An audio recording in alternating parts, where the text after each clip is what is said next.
மயிலாடுதுறையில் பயிர்களுக்கு ட்ரோன் மூலம் மருந்து தெளிப்பதற்கு விவசாயிகள் ஆர்வம் காட்டி வருகின்றனர்.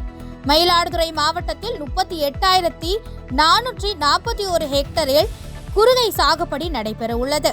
தற்போது முற்பட்ட குறுவை நெற்பயிர்கள் சுமார் 30 முதல் 40 நாள் பருவத்தில் விளைந்துள்ள நிலையில் விவசாயிகள் களைக்கொல்லி தெளிக்கும் பணியில் மும்முரமாக ஈடுபட்டுள்ளனர்.